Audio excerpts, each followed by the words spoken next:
once you know that, then you also, the third thing would be to formulate your own offering in a way that caters to that person. If you say to the procurement person, going with the same example, I have this amazing product, etc., but it's really expensive. Procurement people are known for looking for cheap things. That's their job, to minimize the cost.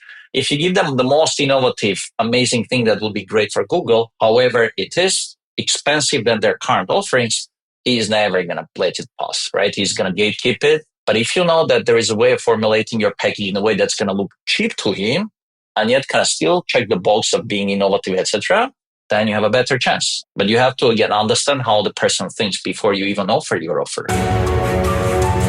My name's Mike Lander, and you're listening to Higgle, the B2B Sales Club podcast, where we bring you actionable insights about sales RFPs, negotiations, and difficult procurement discussions from sales leaders, brand leaders, and procurement leaders. Please subscribe to get updates when new episodes are released.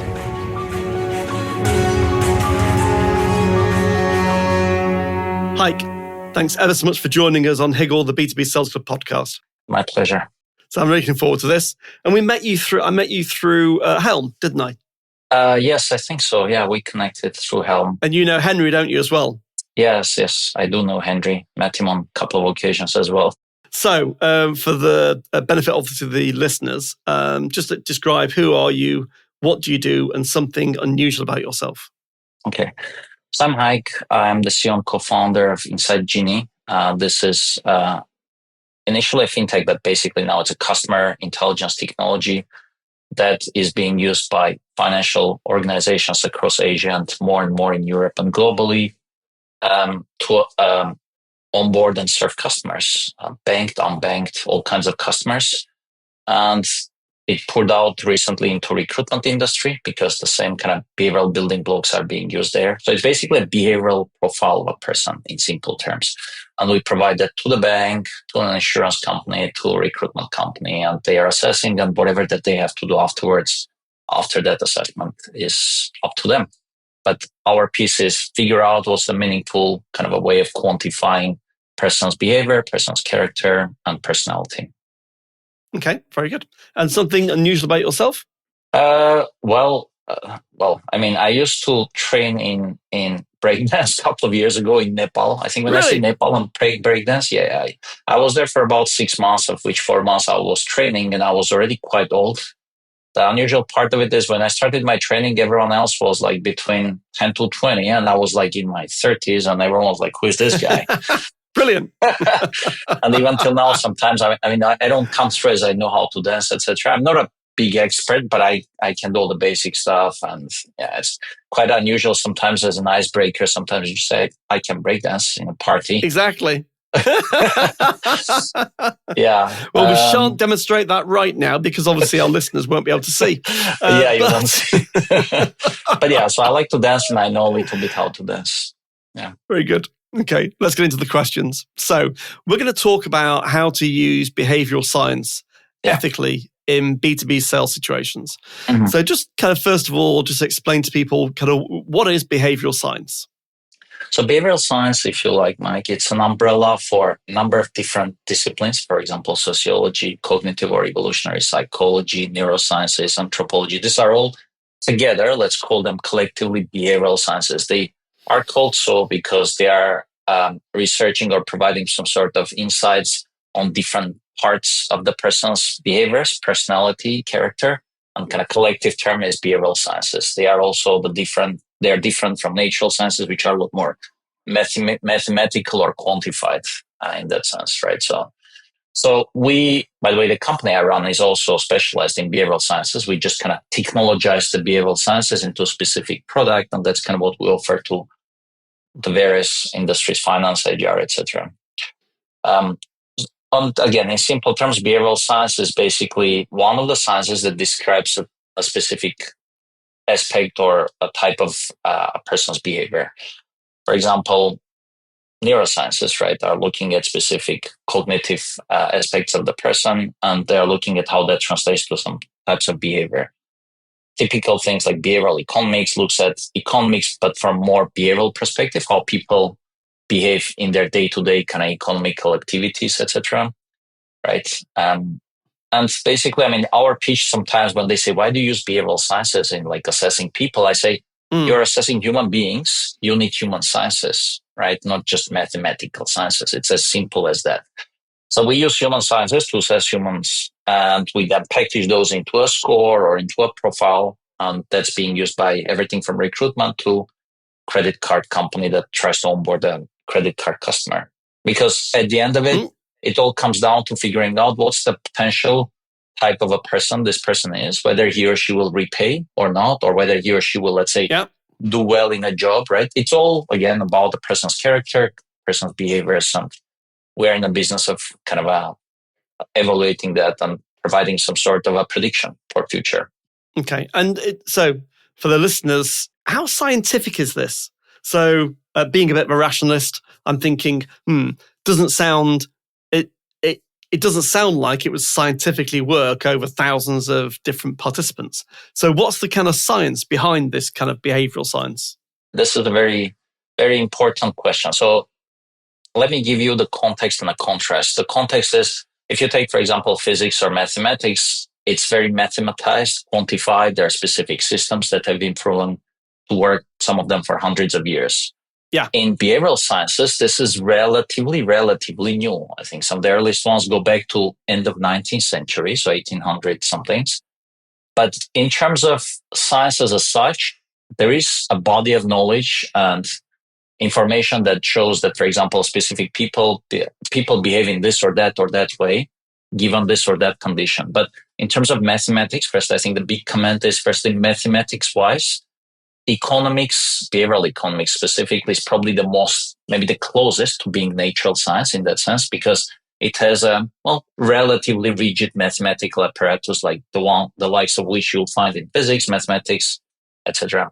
But in other ways, it is, but also I think important to notice that if you know mathematics in the US is mathematics in Africa, right? Yep. In behavioral sciences, many of those are not as universal. Firstly, because a lot of the body of knowledge is still being investigated, and because human systems are a lot more complex, human behavior is, a lot of people think they understand it, etc. It's a lot more complex, and it's not as easily verifiable. As the sciences have been relatively recently kind of, if you like, systematized into something called behavioral science or behavioral economics, right? The first Nobel Prize of behavioral economics was only in 2017, and the work on what now we call behavioral economics only started in 1980s, etc., by two biologists, right? Amos Tversky and Daniel Kahneman. So a lot of the sciences, and this is a very good example. I mean, a lot of the behavioral sciences started maybe properly being called science and properly being even looking like a science in some way at the end of 20th century. And that's the reason. Firstly, there wasn't enough time. Secondly, there wasn't so much of an instillment of mathematical or other kind of more systematic quantifiable frameworks in them. And in that sense, I think there's a big difference of someone, for example, knowing behavioral science academically. So you can study psychology, Mike, for example, and you will still have very little idea how to apply it in a business or in whatever context, design, right? Mathematics is not like that, right? You study mathematics, you have an equation, you will have that equation solved at the university as well as in your job if you have to. But in behavioral sciences, there's two completely different things.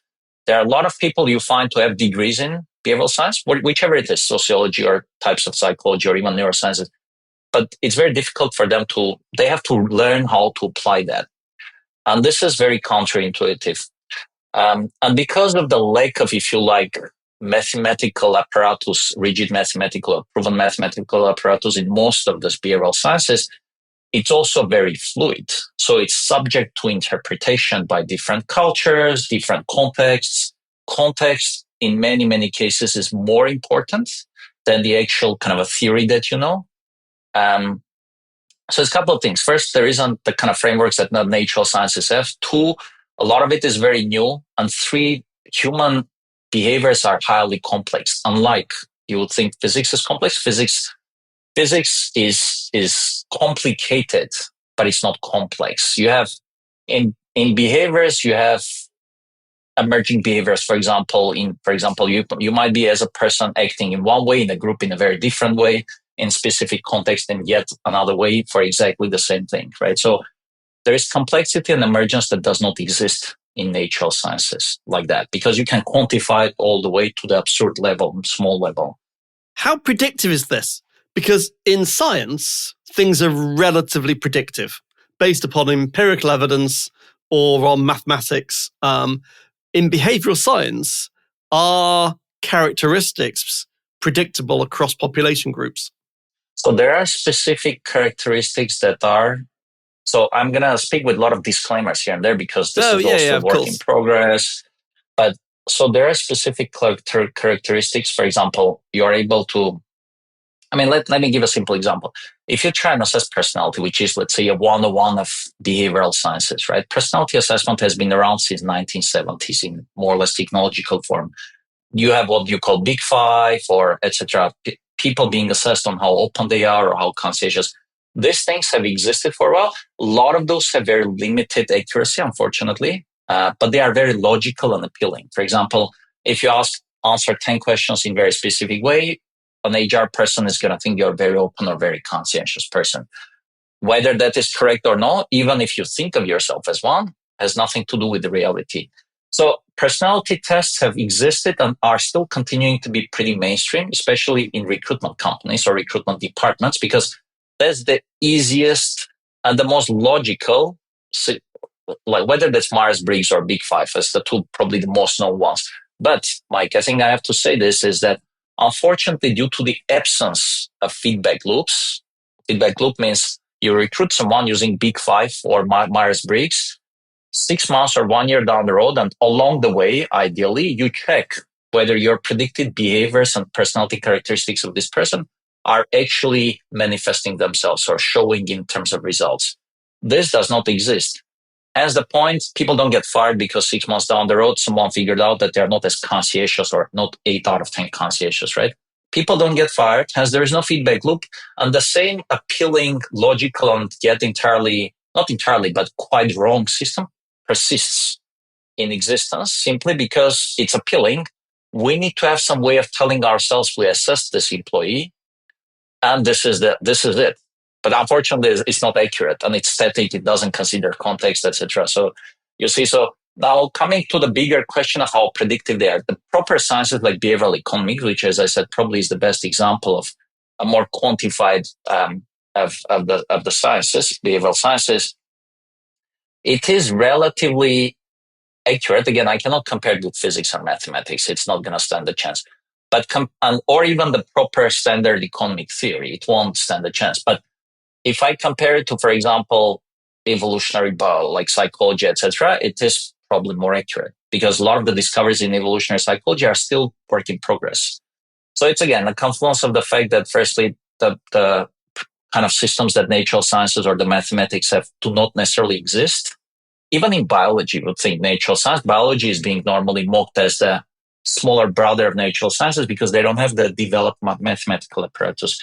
But other behavioral sciences it's at the level where you kind of have guidelines versus big theories. Like, for example, there is such a thing as loss aversion in psychology, right? Everyone knows that loss aversion is a cognitive phenomena. Everyone even knows that there is a lot of experiments and research shows that people are on average 2 to 3 times more averse to loss versus gain. Same amount of loss. It could be $10 or $100. And regardless of how much you have in your bank, by the way, it's completely irrelevant. You just feel 2 times more bad or good compared to. So there is this kind of guidelines. But if you're saying, okay, you said it's 2 times, I'm saying 1.5 times, no one can kind of nail you down for that because this is not your mathematics in that sense, right? Loss aversion, there is all kinds of things, endowment effect and stuff. So maybe the best way to think of behavioral sciences is there are more guidelines and you have to prove in a specific context or validate whether that guideline is correct. Normally it is, but to which extent it is correct. I think that boils down to that, if you like. Yeah. I'm giving you a kind of more comprehensive answer, but it might be so moving pieces, but it is accurate to a level where you can take the results and go with it. But it has to be validated in a context and for specific use cases. For example, if organization thinks of applying them, and then only then you can say, okay, at least I have this working for me. Whereas for mathematics, you could just say, of course it does, right? You don't have to validate or consider context. Here you have to. because there's continuously new things coming in, new evidence, especially in neurosciences. There's new things being discovered every day, parts of the brain that, for example, like a recent, I'll say this and we move to the next one if you don't mind, it's very interesting. People think that emotions, like you said, you're a very logical person. Yeah. But what a recent research, I think a year and a half or 2 years ago, showed that parts of the emotional parts of the brain, so there's a couple of parts of the brain without going into detail, if you turn off or damage parts which are responsible for emotions, even simple decision making of a person does not work. So right. And there are sicknesses and conditions where emotional part of your brain is off. Simple decision making, like do I drink 1 cup of water or 2, like even daily small decisions, are very hard for people who do not have their emotional centers working properly. Do you imagine? Emotions play a huge role. Now go and tell this to someone who is a hardcore scientist who thinks he or she is very logical. Yeah. They're going to think you're just making stuff up, but except it's true. Interesting. So in neurosciences, a lot of new stuff is coming in. So it's kind of still in flux. In more traditional, let's call this behavioral sciences like psychology or sociology, there are some frameworks, but I think of them more, as I said, like semi-framework or kind of more guideline to be validated, because again, there is no rigid mathematical apparatus to prove anything like that. So if you now look at that from a kind of sales perspective, so how does behavioral science kind of play out at the prospecting stage for a salesperson? How can they ethically use that in a sales situation? So I'll start by quoting one of my favorite books on the subject. A book is called Selling is Human by Daniel Pink, I think? Oh, yes. Yeah. The premise of the book is very simple. He's a psychologist, by the way. He's not a sales guy, not even a business guy. He wrote a book saying there's this misconception that sales is a used car salesman kind of stereotype. It's a very business thing. It's not. It's a human thing. So all humans, just like also if you extend that to animal world, are selling or buying some things in certain way or another, right?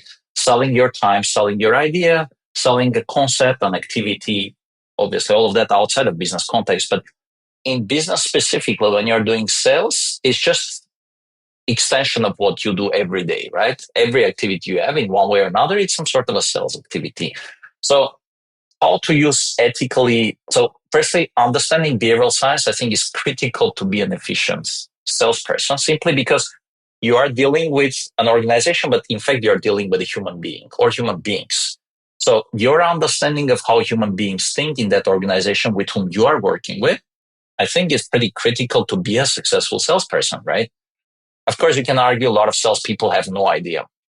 And that's correct. But as salespeople become more and more experienced, or as they fail and sometimes even succeed, they develop some sort of a gut feel that gives them what in other words would be a glimpse or some sort of an actual validated way of doing sales. So it's because of that experience. They don't know that, for example, loss aversion is a thing necessarily, but they know that if they formulate their offer in form of a loss, if you don't buy this item now, it's going to get 20% more expensive and you're going to lose that discount that you have now, versus saying, if you buy it now, you gain 20%, right?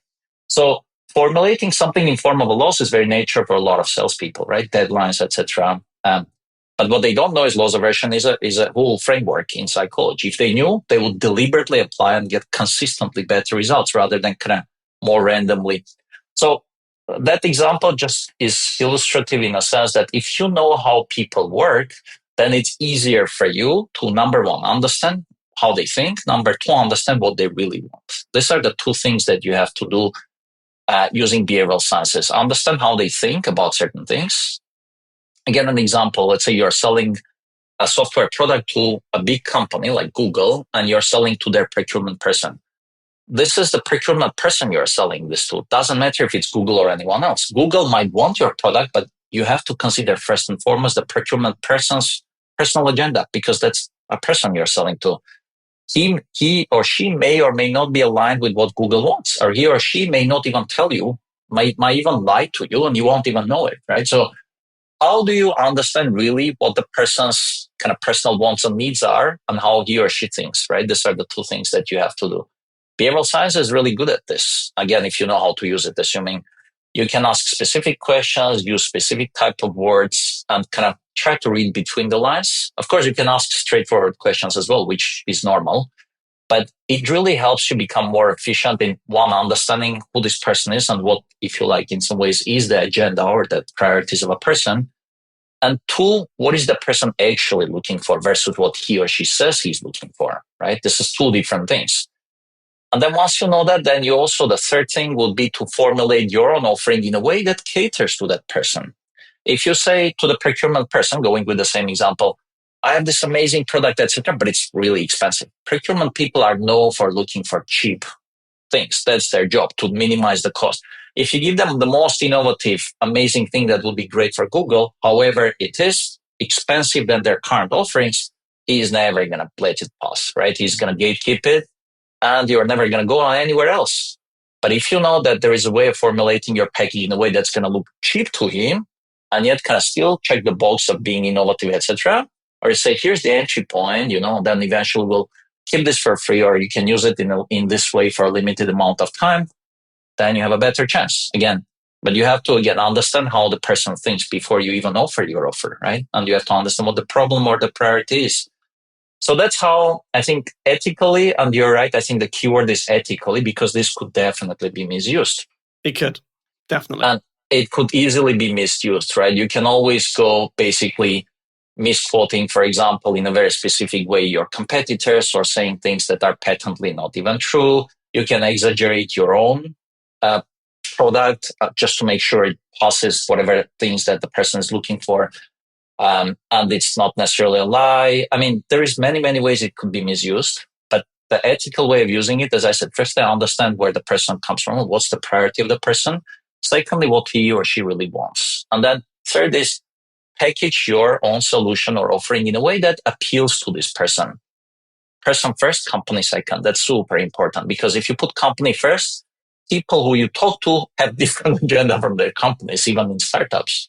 So, Hayk, how do you start with so I talk about this quite a lot with salespeople when we're talking about negotiation skills training, is that you've got to find out what their agenda is, what their motivations are.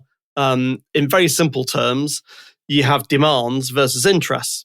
And the skill of any salesperson is to understand the interests, the motivations behind their demands. So kind of in behavioral science terms, how do you go about finding out what's really on their mind as a human being? So I think there's a couple of levels. And again, I think some references that you and I we discussed, among others, will be never split the difference, etc., from Chris Voss. But one way, you have to start by trying to establish some sort of a trust level. When you establish trust, people open up, right?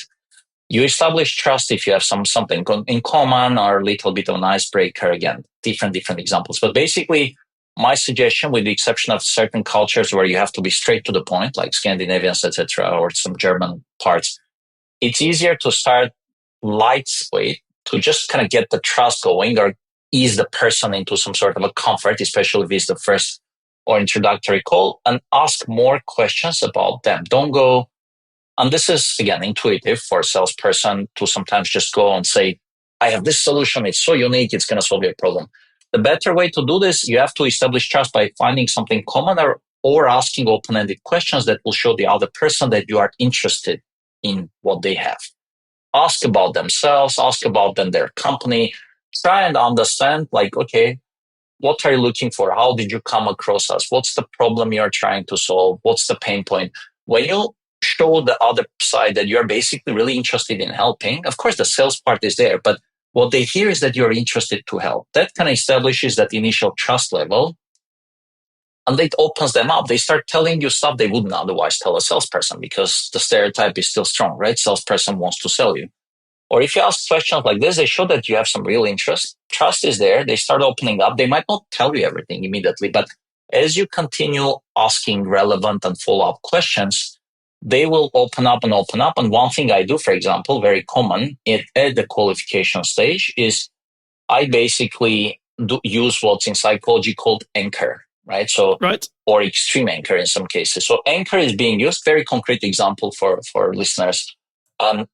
Usually when you are asking, you're talking about the problem and eventually present a solution, then your question as a salesperson is, So what's the timeline for this, right? When do you want this solution to your problem?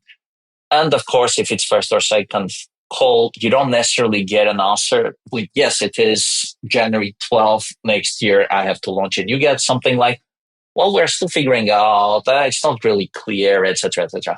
So one thing I use and very applied is I put an anchor. I do the anchor. So I'm saying in this scenario or in this example, I would say, so is it fair to say that you are planning to launch by end of January next year? Yeah. When you put an anchor like this, and usually you can put either very close anchor, like we are October, I can say next week, or I can say in 6 months, right? Further. When you put an extreme anchor like this, either case, the person subconsciously is prompted to correct you if you like, right? Exactly. So I do this and I get like today actually I had a call and I said, what's the timeline? They said, oh, it's actually first month of next year. Did exactly with the process that I said. They said initially, we're still thinking, we're observing, getting some beads, etc. I said, so is it end of this year or maybe middle of next year? And they said, no, it's by January next year. What they didn't realize is that 30 seconds ago, they just didn't tell me that. That's right. You can do the same technique, Mike, for like volumes. For example, you're selling something that has volumes. You're again estimating, trying to see what's the predicted volume of usage of your system or your technology or whatever it is. Usually when you ask, what are we talking? What's the current or projected volumes of whatever you have that I'm trying to solve for you? Usually you get again a vague response, right? I don't know, 10,000 credit checks in our case. I don't get that. I get like, well, it's still a startup, or I get, well, it's a big volume and it depends for the product. I'm like, I just want to understand the scale. Is it fair to say you have 100,000 or so that scale per month? Immediately an answer, no, it's more like 10,000. Okay, thank you very much. I now have a volume scale. Exactly. You don't have to get very specific because it's irrelevant, but anchors are very, very good at sales because you very quickly get a quantifiable response versus the vague response, which every salesperson, especially in B2B, struggles because B2B by definition is long sales cycle and time is the killer, right? So people struggle. The constant complaint, I don't know what's the timeline. It's been 1 year. We're trying to close the deal. Here is a way. Use anchors. And every time you speak to a person or communicate over email, put an anchor. Say, is it fair to assume more? Is it based on our discussions? You said it's next January. Is it still the case? And of course, sweetener, you can say if it's beyond that or it's after that, then our offer can get more expensive, blah, blah, blah, using loss aversion, if it's even true. It's brilliant. Just talk to us now. Kind of like, I've as always on these podcasts, I've learnt loads. I always do. I think anchoring is really important. I talk about that a lot in negotiation skills training. And in fact, I was writing about it today. But just give us your kind of summary. What would be your kind of top 3 tips for sales professionals using behavioral science ethically? Yeah, so top 3 tips would be firstly, understand the top 10 or 20 cognitive biases or the cognitive kind of effects, if you like, if you don't want to call them biases, that every human being has. For example, representation bias, confirmation bias, loss aversion. Just go through this, spend 1 hour doing it. These are the main things that it's a simple 80-20. These are the main things that everyone exhibits and you want to know this. And the reason you need to go through this because a lot of this is non-intuitive, non-logical stuff. You cannot logically think that someone is more prone to loss rather than gain. So firstly, learn those. Secondly, practice on your family or friends, trusted people. Try and practice finding out information or trying to get them to do something that you wouldn't otherwise get, right? For example, the easiest that I even trained my wife doing that is just finding out information exactly as I was just describing to you. I say, try and find out some information for me that you wouldn't otherwise. Don't go publicizing you're using it, but ask me questions. Ask it in a time when I don't expect and see what I tell you, because I'm not going to obviously always expect you. And she did a couple of times and I saw her then practicing on her colleagues. So practice basically using those things. And remember, I think the important thing in sales is one, understand what's the priority and what kind of person this person is. Secondly, what the person really, really wants. Like you said, demands versus interest, right? What is the person really looking for? If you know those 2 things, then the third thing will be, then you'll know how to package it. But again, if you don't know any of the cognitive biases, at least, it's very hard for you to do this systematically. So learn the biases, practice, and then apply basically in a friendly environment.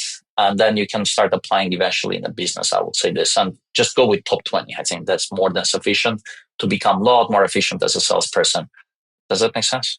Absolutely. And in fact, is there a good reference point for someone to look at the top 20 biases? Where would they go to go and find out? I'll send you that. I don't know there's lists. I'll send you maybe some lists, but there is Habits Weekly, for example, newsletter. I recommend people to sign up. This is behavioral science based. Every week they send, I think end of the week, they send basically some news and articles, developments.